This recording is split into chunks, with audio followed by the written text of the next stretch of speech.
Yo, what it do, what it do, what it do, YouTube? Yeah, welcome. You already know what it do, what it do, what it do. Welcome to the Keep It Real Voncast.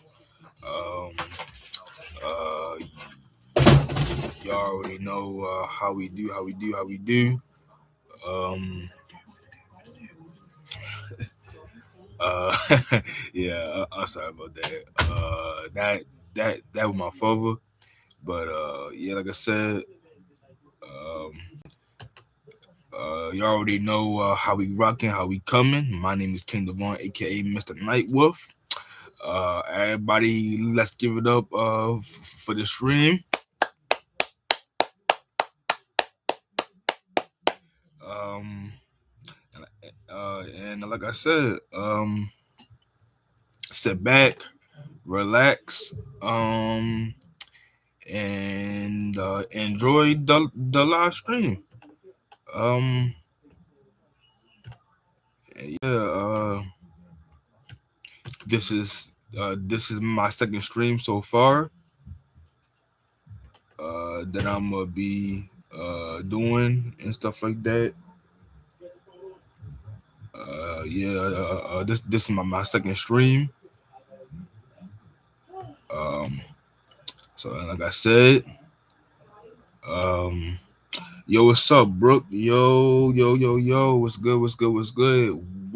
Welcome to the stream. Welcome to the stream. Welcome to the first podcast reaction stream. Um, I hope y'all sit back, y'all relax, and y'all get ready for the show. Um, and in today's live stream, we is gonna be reacting to some horror videos, um, scary horror videos, and this is my second time actually reacting to one. So I hope that y'all really stay tuned for it. Um, and y'all react to it with me. So without further ado, forget all the talking. I'll be just gonna jump right into it. Hold on for 1 second. Yo, what's up, TikTok live? See also everybody again. Um, I'm also live on TikTok as well. For the TikTok side, make sure y'all join my YouTube live. I'm streaming right now. Feel free, to join the show and stuff like that. Um, come by, and the show your support and stuff like that. My YouTube name is Devon Harrison, and hopefully it's gonna pop up again. I'm a upcoming streamer, so you know, like like this is me. me. I'm a new upcoming streamer.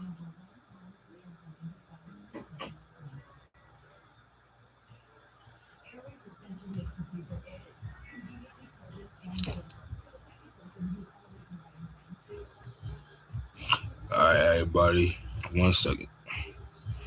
All right, let's get right into it. I'm only be streaming for an hour because that's the minimum time I usually stream for, about um 8 hours. So yeah, so I hope that um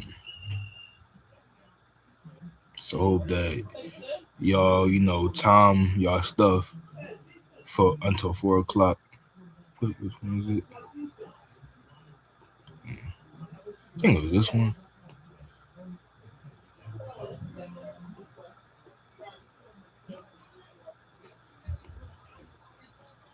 Oh, never mind. I see it. The entire screen. All right, I got it.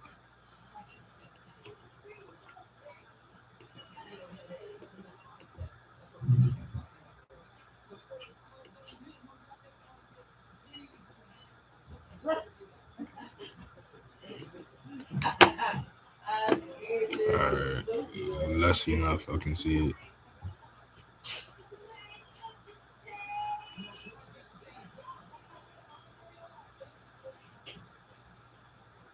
Hold up.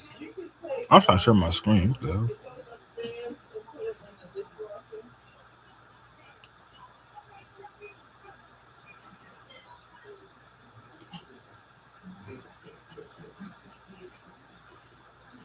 All right, there you go.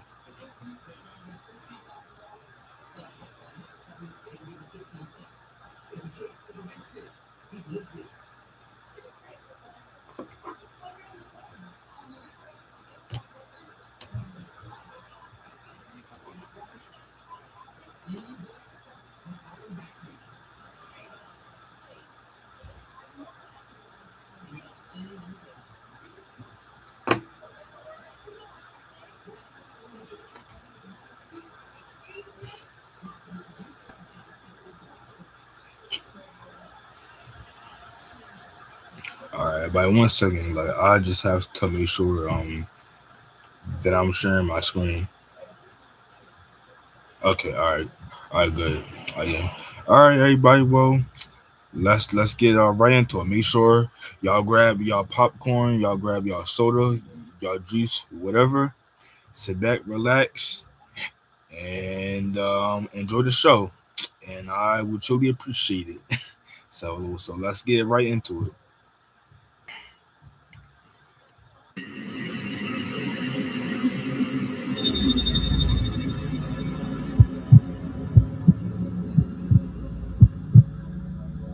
It was a Friday or a Saturday night. I was pre-gaming with some friends at my apartment before going out to a bar in town. One of my friends called the Uber, and we were all pretty drunk, laughing and being loud with typical drunken banter. We got to the bar, and no line that night, surprisingly. At some point in the night, I asked for a girl's number who I'd been talking to. When I went into my pocket to get my phone, I realized I didn't have it on me. I checked all my pockets and confirmed this. I tried retracing my steps in the bar and asked each bartender if someone turned in a phone. I didn't remember even using my phone the whole time I'd been out, though. I stepped outside the bar with one of my friends to use his phone to call mine. Someone picked up on the other end. I heard the fiddling of the phone, but they didn't say anything. I said, "Hi, where'd you find this phone?" Just breathing on the other end. I asked them if they were at the bar, but they hung up on me. I looked at my friend and tried calling again. Went straight to voicemail, though. I tried using Find My iPhone, but apparently I had that feature switched off for some reason. This was a pretty sobering experience. There was no way I could have fun knowing my phone was stolen. My friends told me just worry about it tomorrow. Go to the police station and get their help in tracking it. I went home early that night. I put a couple slices of bread in the toaster before bed and found my phone on the kitchen counter. It didn't make sense. I signed into it and checked my recent calls. And indeed, someone accepted the call, and it lasted for 25 seconds. Someone had been in my apartment to accept the call. That much was clear. I flipped the place upside down looking, screaming for whoever it was to come out from where they were hiding. Of course, this had a lot to do with the liquid confidence from drinking so much that night. I finally called the cops, but considering there was no real proof of any forced entry, and places to hide are basically non existent in this apartment, they couldn't do anything besides a police report. Thank you Nothing for the seemed to be likes. Thank you missing for from the my likes. apartment. Appreciate it. But going Appreciate to it. sleep that night, Make knowing someone sure had been in my hold apartment, on. or even worse, might Make sure y'all tune in to my live stream on YouTube. Right now I am reacting to two scary horror videos, so make sure y'all join my YouTube channel. My YouTube channel name is Devon Harrison. So make sure y'all stay tuned for that. possibly have still been in there with me, was probably the most uncomfortable night of my life.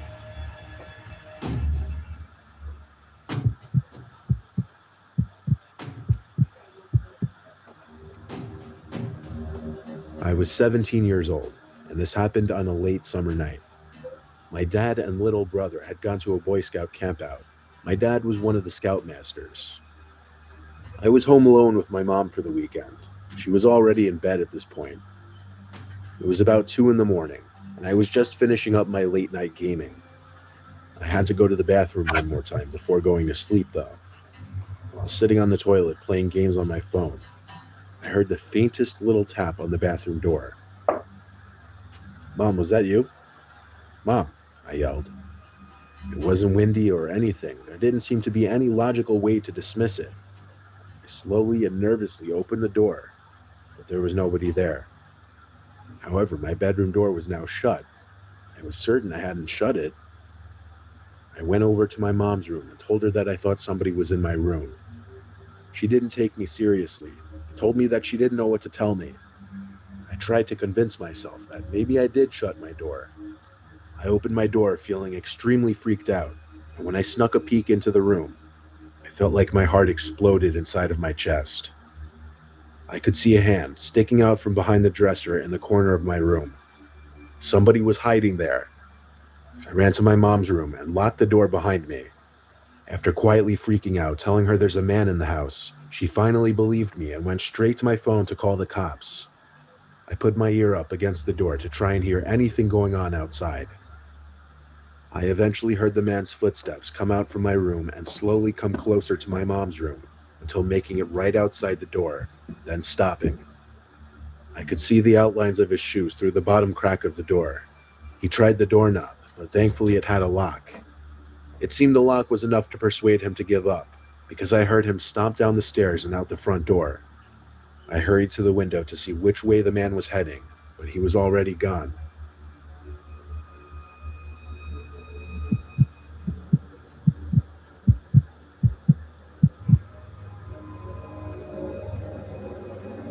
When I was younger, 10 years old at the time, my mom had just started letting me stay home alone.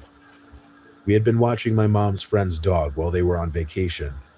My mom worked weeknights, so she told me that they would come around back since the dog's cage was right next to the back door, and that I would have to let them in. I sat in the den by the back door, with the dog by my side while I watched TV. He then started to growl and bark, while looking out the window to the dark. I tried to see what he was barking at, but it was too dark. Okay. One thing I just realized is that when dogs bark and stuff like that, they know, what's happening, or they know what's there. Cause my dog does that too for real. So low key, like dogs have sense, you know, like to basically like pretty much like they know what's going on, and also they see stuff. So shit, I like so I'm not surprised at all. Of course, I assumed it was my mom's friend coming to pick up the dog. I went over to the door with the dog following me and turned on the patio light. I couldn't see anyone out there at first, but the dog was still barking. I made sure to peek at every corner of the yard, but then I saw someone at the garden by our shed. It looked like my mom's friend. They seemed to be bending over, picking something up. I assumed she was admiring my mom's garden or something logical. I then received a disturbing phone call. I prioritized answering the phone, as my mom was strict about me always answering the phone when I was home alone. I left the dog to continue barking by the door as I picked up the phone, hoping it was my mom. And it was. She told me that her friend wasn't going to pick up the dog that night, as they wouldn't be getting home until past midnight. I began to stutter as the pure horror prohibited me from speaking coherently. I managed to finally blurt out that someone was in our yard, and my mom started screaming like a lunatic. She told me to get up to my room, lock the door, and hide under the bed while my mom called the cops. I obeyed and laid there in silence for a good 10 minutes until I got a knock at the door. I sprang up and out of the room, making it halfway down the stairs, when I saw a face looking in through the window of our front door. This Oh nah. face, a guy, staring right at me. A face so unsettling that it disturbs me thinking of it today. I screamed at the guy that the police were on their way, but he didn't move. He insisted on just staring at me like a statue. I ran all the way back upstairs, tripping twice, and back to my room. I waited another few minutes before another knock came at the door, followed by a muffled Bro, that is scary, yo. Like, yo, like to be honest, like, bro, like, I'm not gonna lie with y'all. As soon as I would have heard that knock, bro, I'm gone.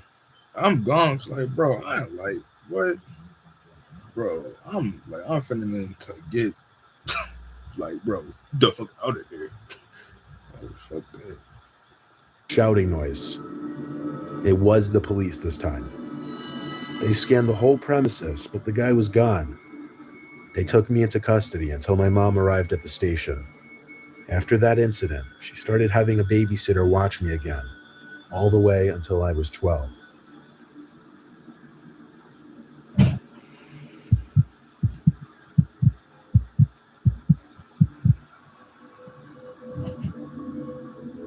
A long time ago, my girlfriend and I were looking for a private place to be alone together since our parents were always home. There was a vacant house on the corner of our block that hadn't been owned for years. The back door was always left unlocked. I would know because my friends and I had been in there before. We went in through the back, but before we could even get upstairs, there was a knock at the front door. See that again? We looked at each other with worry. What if someone had caught us sneaking in? She peeked out the window, but there was no one on the stoop. She made sure that the door was locked before turning back to me. I assured her it was just some kids playing ding dong ditch. We made it only halfway up the stairs before the frantic knocking on the door came back. She checked the window again. The porch was still empty. She opened the door this time, but still couldn't see anyone.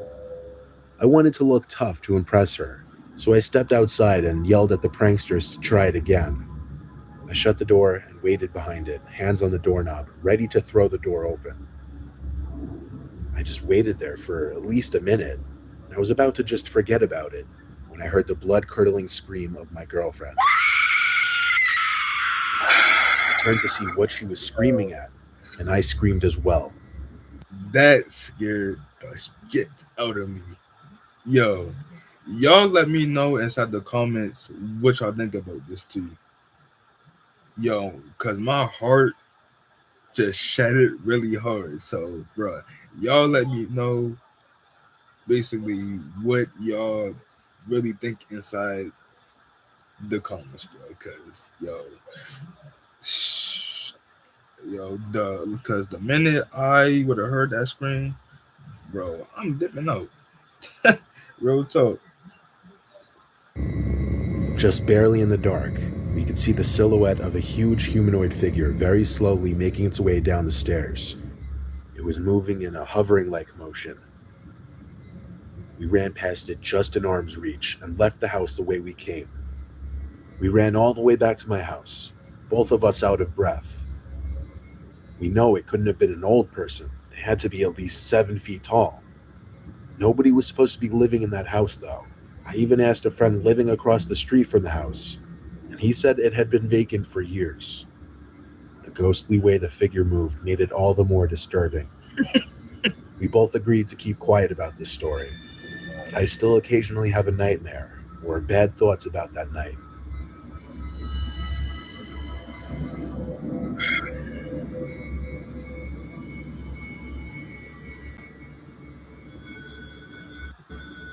All right,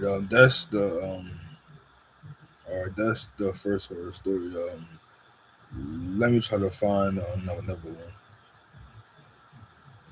But y'all let me know what y'all think about this one inside the comments. Was it scary or not? Make sure y'all comment down and y'all let me know for real. I'm gonna just do this one next.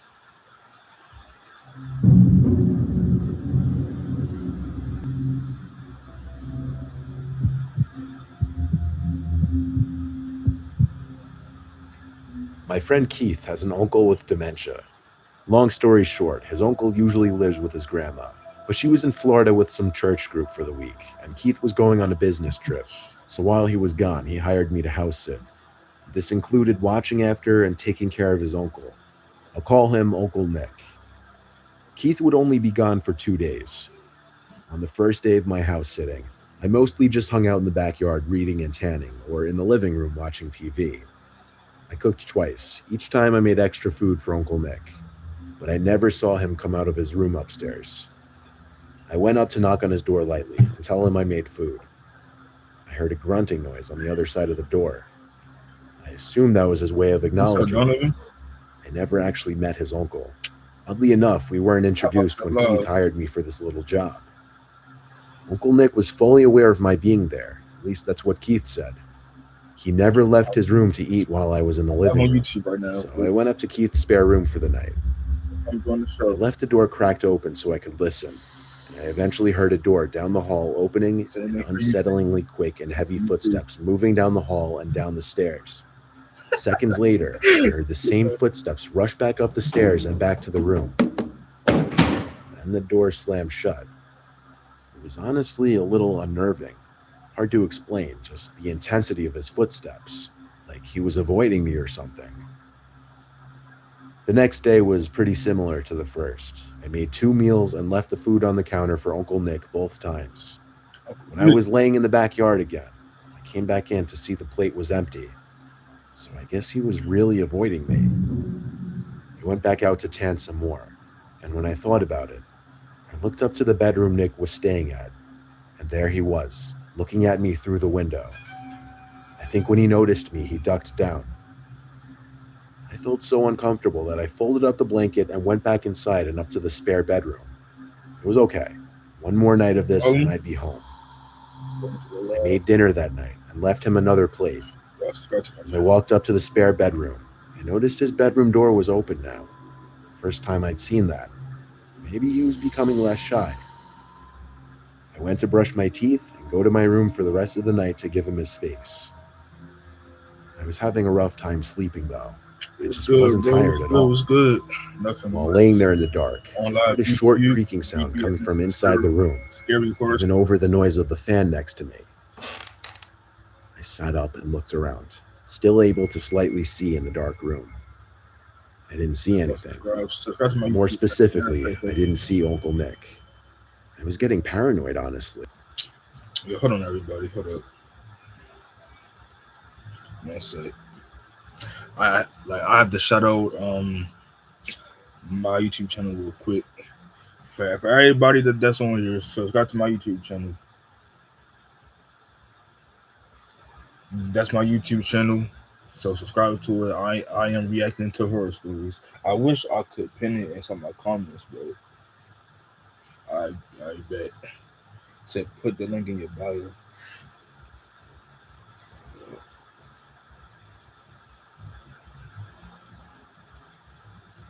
Okay, alright.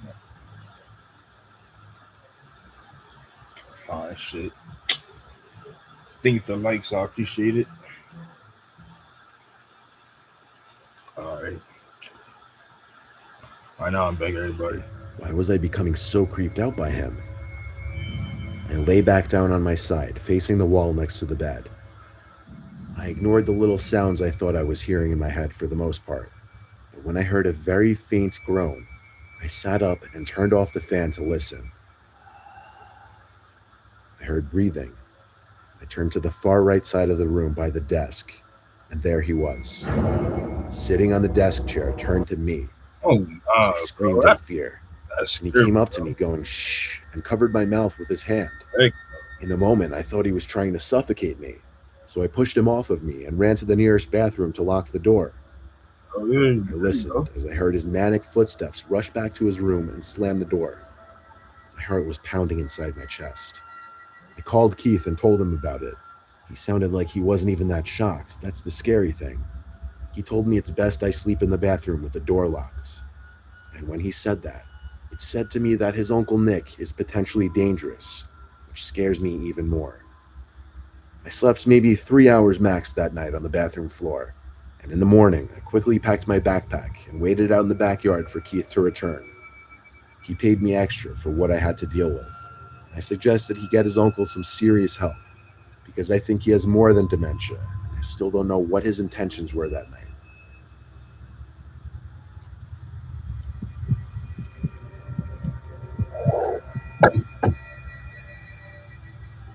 My dad once told us a true scary story of his from when he was in his 20s. When he was still living with my grandparents, he lived next door to this older couple in their 60s. One winter, the wife Margie next door went missing. The husband knocked on their door and asked my grandparents if they'd seen her, but unfortunately they hadn't. No one had, apparently. A few days later, my dad was out at the park playing football with friends. That's when it started to snow. They played in the snow for a while until it got to be too much. Then they all went their separate ways back home. When my dad got home, he realized his parents were gone. My dad started the fireplace and went to his room, which was adjacent to the living room, to throw his stuff on his bed. Then he went to take a warm shower. When he got out from the shower, he thought he heard humming from the living room outside the bathroom. He opened the door a crack in his towel and said, "Mom?" The humming stopped, but a creaking sound continued. My dad threw on his clothes in the bathroom and walked out into the living room. There, in my grandpa's old rocking sofa chair, was Margie from next door. She looked straight at my dad and said, "It was so cold, I needed to get warm." My dad ran next door to get the husband, but when the two of them returned to the living room, the sofa chair was empty and Margie was gone. The two of them searched the whole house together, calling her name, but she wasn't there. Now, this much of the story was enough to creep me out already when my dad told it to us. But it didn't end there. And the really scary part didn't happen until the next day, when Margie's dead body was found in the man next door's crawl space, where she apparently tripped and sliced her head open on a sharp object. He only found her because the smell became so unbearable he smelt it from the garage. The thing is, the body was deemed to have been dead for at least 3 days, yet my dad saw her in the living room just the day before. To this day, my dad believes he saw the ghost of Margie in my grandparents' living room that day. And my dad's not one to make stuff like this up. When he first told us the story when I was 9, let's just say I didn't get much sleep that night. All right, let's react to it.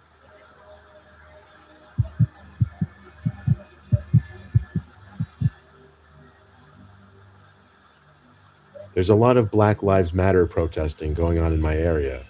Now, before I write anything else, I want to disclose that I fully support the Black Lives Matter movement. However, this is my personal opinion that the looting and rioting are not okay, and anyone participating in those acts should not be associated with the peaceful protesters. But unfortunately, mixed in with the peaceful protesters are the looters and rioters hiding in plain sight. A few nights ago, many stores and houses in the town next to mine were broken into and robbed, and a lot of car windows were smashed. There were rumors from the cops in our friend group that our town would be a target the next night. We stayed up a little later than usual the next night for that reason, and while watching a movie together as a family, we had to mute the TV when we heard yells from outside. We checked out the window, and a large group of young men with masks on were parading down the street. They weren't holding protest signs or anything. They were just being loud and, by the sound of it, cursing a lot. But they didn't appear to be damaging any property. So we went back to our movie. Then, after that, my parents went to sleep. I stayed up later in my room playing a video game with the headset on so I could talk to my friends. Eventually, I grew bored and tired and turned the system off and went downstairs to get a glass of water for bed. As I passed the little half stairway to our den on my way to the kitchen, I looked down there and saw something big sitting on the carpet by the window. I went down the stairs, and when I picked it up, I realized what it was. It was the glass of the window, broken, but all taped up as if to make the glass shattering easier or quieter. I ran to my parents' room to get my dad. When he saw it, he called the police. The response time was outrageously long. My dad said we were lucky the line wasn't busy, as the 911 calls recently by us have skyrocketed. When the police came to search the house, it didn't seem anything was stolen or anyone was in the house. Right. They had to respond to another call within 20 minutes, but they said to call back if something else happened. My dad and I opted to sleep in the den for the rest of the night to prevent anything else from happening, So my mom went back upstairs. Time rolled on slowly, but eventually I think my dad fell asleep. A large rift of wind hit me in the face through the opening where glass used to be, causing me to open my eyes and look at the window. No one was out there, but for some reason I thought I heard something come from upstairs. So I went up the half flight of stairs thinking maybe it was my mom. When I got to the kitchen, I continued to hear noises from above me, so I walked upstairs, and the noises were still coming from above me. What else was above? The attic. I went to the upstairs storage room, which had the attic door. I quietly opened it, revealing the short stairway to the attic. This is when the noises stopped. I didn't flick the light Yo, switch what's up, on, I Cinnamon? just tiptoed What's good? halfway What's up the good with stairs you? to listen. Welcome to the That's show. all. The heavy silence was terrifying, considering I knew I was hearing noises from up here just a second ago. I waited on one of the middle steps to hear something. Then I felt the hairs on my head being moved. Someone's fingers started running through the curls in my hair as I heard this deep, short, cackling sound. I let out a cry for help from my dad, as all the confidence immediately left my body and I was overcome with horror. I ran out from the attic to meet my dad halfway down at the kitchen.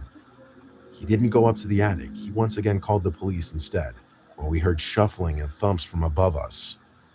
The cops once again came, and upon entering the attic with their guns drawn, were able to locate someone.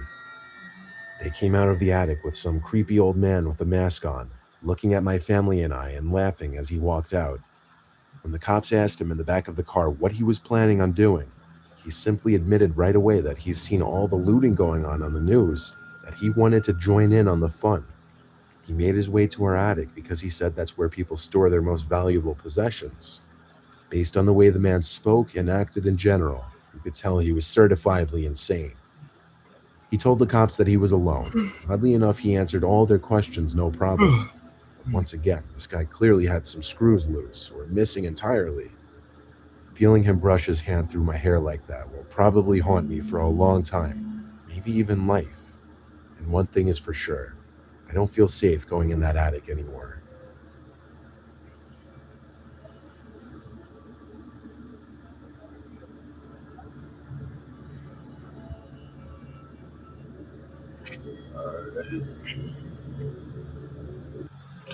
Alright, that is a scary story that I reacted to. Make sure y'all comment down below on what y'all think of this horror story. Um, yeah, make sure y'all comment down and let me know what y'all think about this one. We just gonna react to the next one. Let's get into it. Again, make sure if y'all new to the channel, subscribe to me, subscribe to the channel, follow my TikTok. I'm gonna post it um all soon. I'm gonna post it and stuff like that. Make sure y'all follow my Instagram. It's inside of my YouTube link. Um, and follow my TikTok at King Devon 19. Um, yeah, just subscribe to the channel and promote my stuff.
Hey, wait. One second.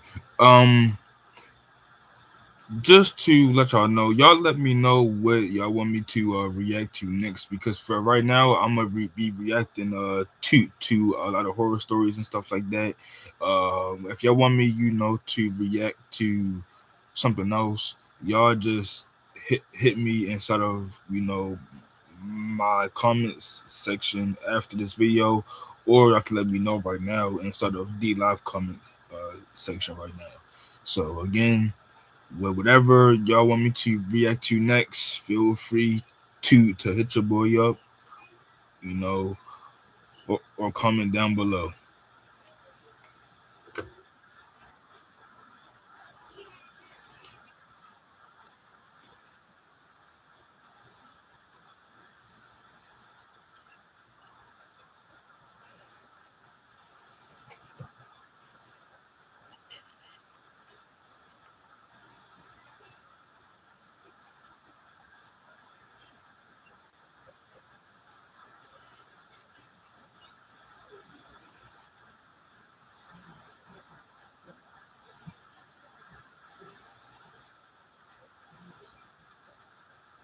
Fucking pen hurt.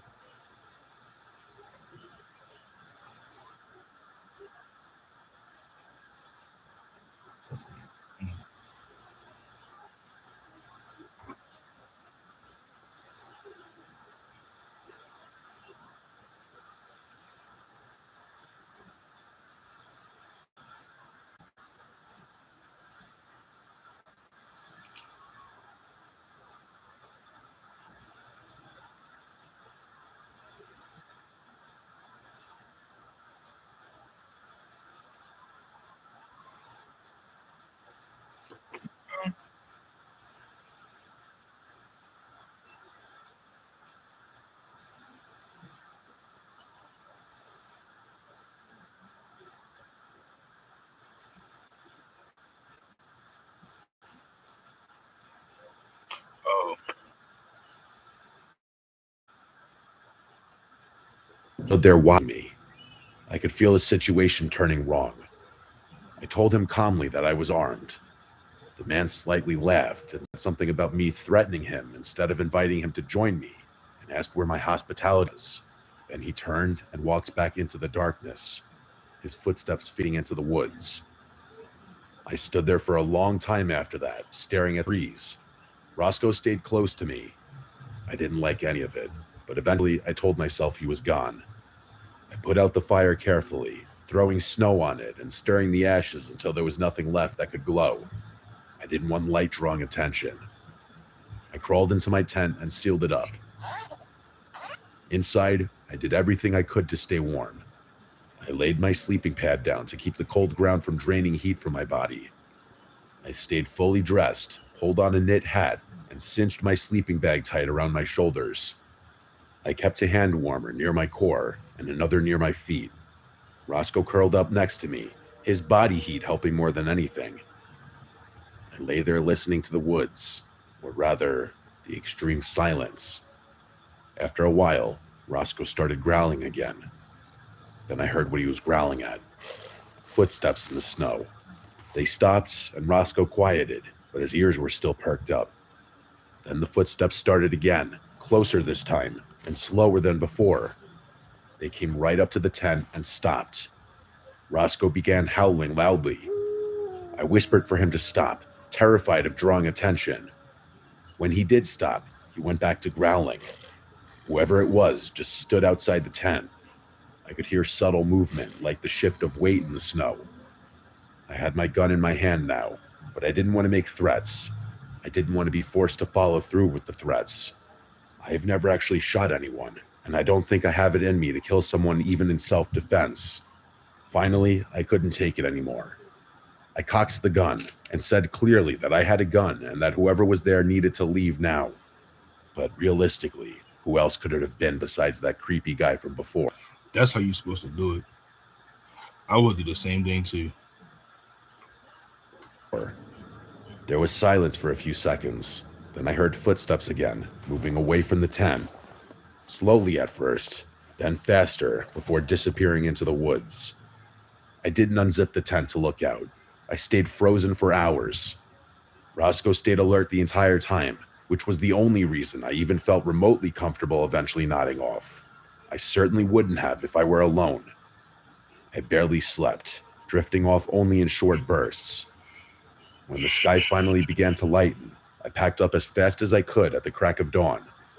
We hiked back to my truck and drove away. I never went back to that part of the woods again, and I never will.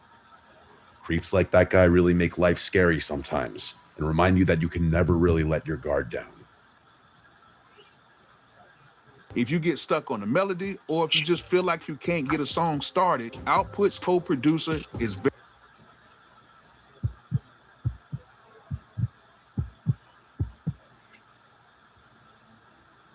July 4th weekend in 2025. I drove from Melbourne, Florida to Charleston, South Carolina to visit a good friend named Mark I hadn't seen in years. He was there on an internship for his law program and staying in a house in the city. I was visiting for the weekend and spending the night downstairs on a couch by some windows. After a smooth drive, I arrived in Charleston, and we played some pickleball before nightfall. When the night settled in, I went back downstairs to the couch by the windows that faced another apartment building and a small labyrinth of alleyways with an abandoned house across the street. The next day, after playing more pickleball in the morning and hanging out, we went to the main Charleston market. We walked through it and eventually came out near the docks by the water. That's when we saw him.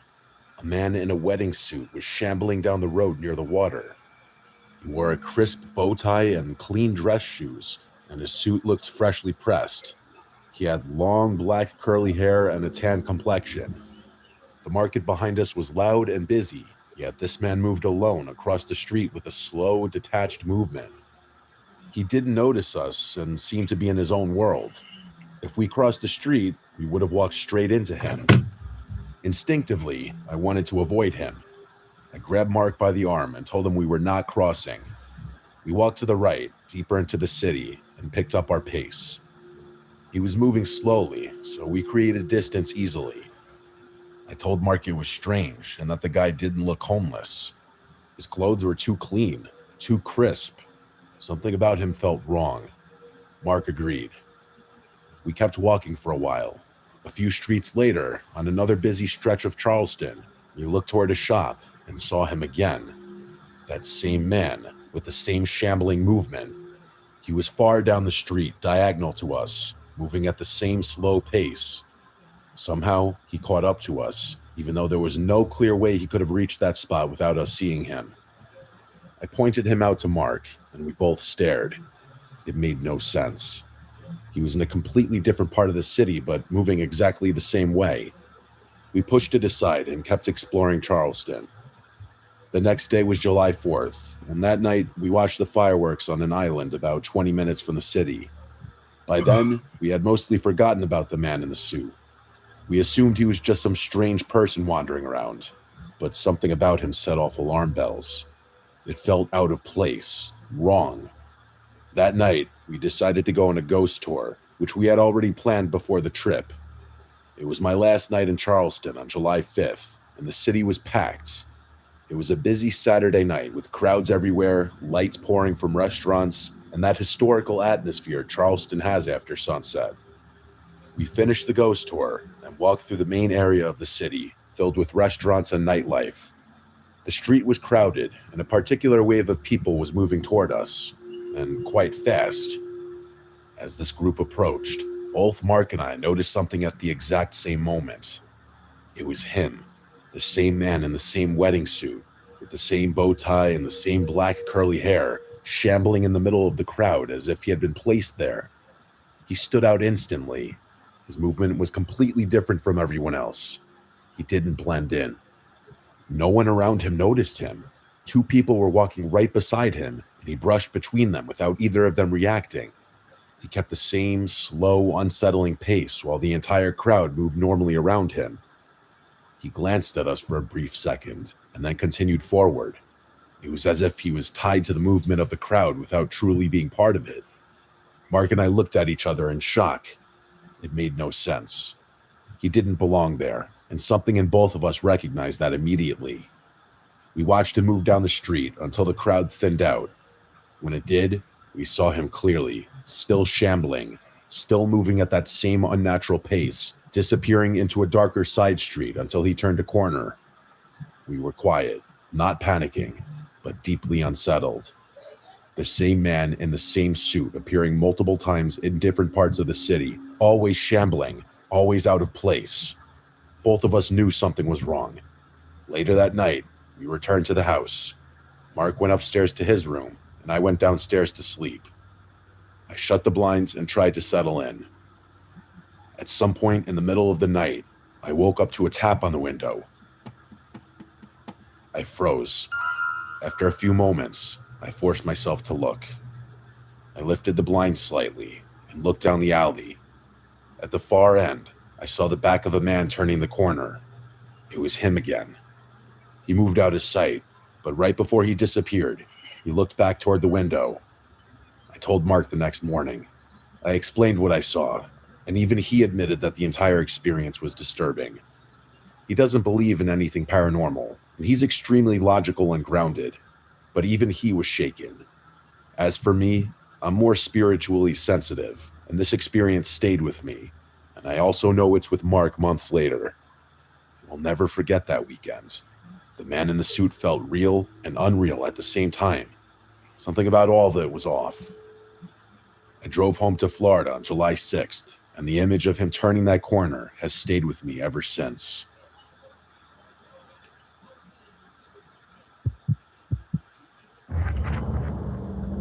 This game, Bro, these freaking ass, yo. you're not ready for it. These ass. Story 3. I never thought I would be the kind of person who double checks door locks or memorizes the sounds of my own floorboards, but that changed after 1 week last winter. I live alone in a small house I bought a few years ago, and my routine has been boring and predictable. I work from home, order groceries, go to the gym late at night, and I don't talk to my neighbors much at all. That routine is why it took me longer than it should have to realize something was wrong. It started with a noise I heard around 2:30 in the morning on a Tuesday. I was half asleep on the couch with the TV still on low when I heard what sounded like a soft thump near the back of the house. It wasn't loud enough to scare me, and my first thought was that something had fallen in the kitchen or maybe the house had shifted. We all hear sounds like that in the house or apartment once in a while, right? I muted the TV so I could listen. Nothing else happened. I checked the back door, made sure it was locked, and went to bed. The next morning, I noticed the back door felt different when I opened it. The deadbolt still worked, but the handle felt loose, like it had been twisted too hard. I made a mental note to fix it later. That night, I went to the gym around 11 p.m. like I usually do. Side note, I like an empty gym, and I got back around midnight to 12:30. As I pulled into my driveway, I noticed my porch light was off, yet I always leave it on.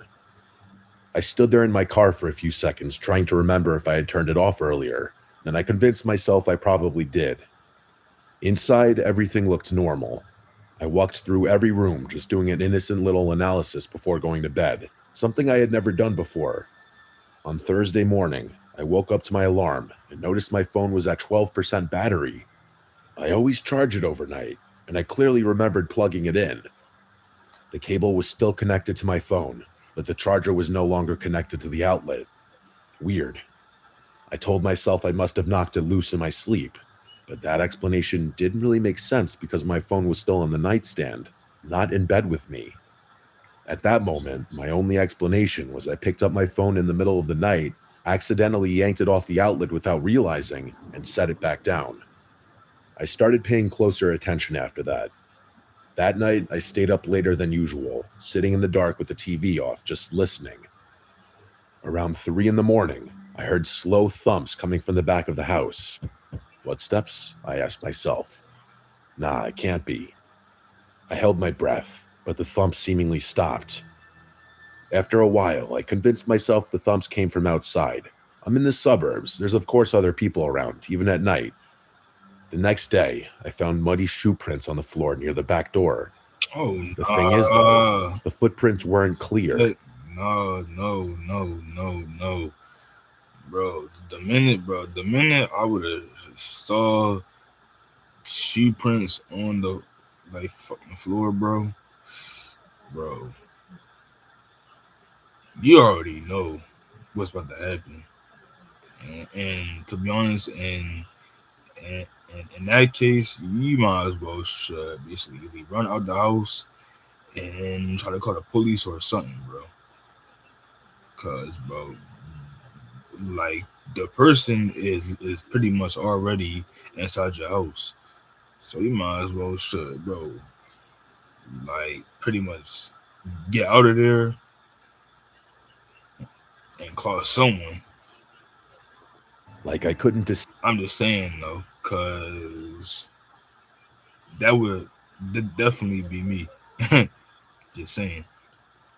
distinctly make out patterns of the bottoms of the shoes, which made it look like someone tried to wipe them off before walking around. My stomach literally skipped a beat. I stood there staring at them, trying to understand how they got there. I hadn't had anyone over. I hadn't gone outside in muddy shoes. I checked the back door again, and this time I noticed faint scratch marks around the lock, like someone had used something thin to pry at it. I called the locksmith and told him I thought my lock was failing. I didn't say anything about the footprints. He replaced the lock that afternoon and told me everything should be fine. That night, I pushed a chair under the back door handle and slept with my bedroom door locked, something I never did before then. I woke up just before 4 in the morning to the sound of something tapping lightly on my bedroom door. It wasn't a knock. It sounded like someone testing the door with their fingertips. I stayed completely still, staring at the door, my eyes burning because I refused to blink. The tapping stopped after a minute, and then I heard soft footsteps moving away. I didn't sleep after that. In the morning, the chair was still under the back door, but the back door itself was unlocked. The new lock wasn't damaged. It had just been turned, and that's when reality truly set in. I wasn't just imagining these things like I thought I was because I was tired. Someone had been inside my house while I was asleep and knew how to unlock the door from the inside. I called the police and tried to explain without sounding insane. They checked the house, looked around the yard, and told me there was no sign of forced entry. But yeah, that was kind of obvious given that I changed the lock. They suggested I might have unlocked the door myself without remembering. I knew that wasn't true, but there was nothing they could do either way. That night, I stayed awake with all the lights on and a kitchen knife on the table in front of me. Around 2 in the morning, I heard something from down in the basement. The basement door, which was just outside of the kitchen, was cracked open. I felt an overwhelming sense of dread wash over me. I stared down the hallway to the cracked open basement door. I walked over to it, peeked down through just what the crack in the door would allow me to see, and I swear it was not my imagination. I saw either at the bottom of the stairs or maybe one of the bottommost steps, the outline of someone standing there. Picked a great name, but your Bro, voice these doesn't quite match ass, it. yo. We have a fix. VoiceMod gives you over 100. I don't know if they were looking Hold up or not. When I realized what I was looking at, I slammed the door shut and sprinted out to my car. I sat in my car. Oh, nah. See that right there, bro. Mm-mm. I gotta go. I got to go. I got to go. I got to go, yo. Mm-mm. Mm-mm. Mm-mm. As I once again called 911. After police showed up a second time, they entered while I waited in one of their cars. They brought him out of the house in handcuffs a few minutes later. He was barefoot and wearing dark clothes that looked like they had been slept in. He didn't look at me once. I just don't think that he noticed me in the back of the car. They put him in the back of the other car and shut the door. I stayed outside while more officers went back in, and I refused to look at the guy in the back of the car. I was actually shaking. Even as I talked to the officers, I was stuttering in shock. It took longer than I expected for them to finish the rest of their search. When one of the officers finally came out, he asked how long I had lived there. I told him a few years. He nodded and wrote something down. He asked what time I usually went to the gym and which nights. I told him. He looked back at the house and told me they found food wrappers and bottled water behind the furnace in the basement. along with a phone charger plugged into an outlet down there. He said it looked like someone had been sleeping on the concrete using old insulation as padding. The man hadn't spoken a word to the officers. The main officer I was talking to told me the likely charges the man would be facing, but that ultimately it would be up to the district attorney. Eventually, they told me I could go back inside. It was days later that I was going through my camera roll to send my friend something when I found a very, very disturbing picture. At first, I had to process how a picture like this could be taken. What the fuck is that? The freak? It was a picture of me, in my bed, sleeping, taken at 3:11 a.m. It was the same night that I woke up in the morning to my phone being unplugged from the wall outlet. The nightmare became real all over again. I contacted the unit listed on the incident report, and they asked me to come in to digitally transfer the photo for supplemental evidence. I was told that with this photo, he'd likely be facing additional charges such as stalking or even being registered as a sex offender for life. All good things to hear. It doesn't save me, however, from the trauma I'll forever have to live with thinking back to this shit. I'll never be able to go down into a basement alone at night again in my life. Ooh wee, yo. Man. Um Sheesh. Wow.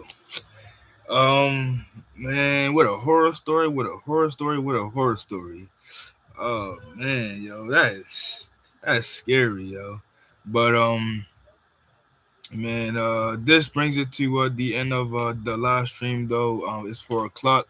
I just want to say thank you for everybody that's on here. That enjoy the horror stories with me. Thank y'all, for watching it with me too and stuff like that. I'm gonna be live again. Hopefully Saturday. So always stream pretty much um like in 2 days every time. So make sure y'all stay tuned for the live Saturday. I'm gonna probably be reacting to some more horror stories Saturday. And again, if y'all want me to react to anything else, just let me know. Feel free, like to hit me up. Um, or feel free to comment down below on what you guys want me to react to next. So again, that brings it to the horror story. Y'all let me know y'all thoughts on this. Um, yeah, cause that was scary, and I ain't finna lie to you, bro. Everything that happened inside that video, bro, like in real life, like trust me, I would have been gone, and I'm pretty sure y'all would too. Like I would probably call the police and probably try to figure out something, cause bro, that is some scary, scary deep shit. But yeah, everybody, thank y'all for watching. Thank y'all for joining the stream. Make sure y'all keep it real. You always keep it real. Always keep it 100. And be sure to keep it real and keep it 100 every single day. So again, I appreciate y'all for joining me. I'll be live again Saturday. Um, and yeah, we is going to be blowing the streaming journey for me all 2026 until I blow up and make it. So keep it real to you, keep it real to me, and maybe never disagree. But if we do, keep it real to you, keep it real to me. King Devon is out.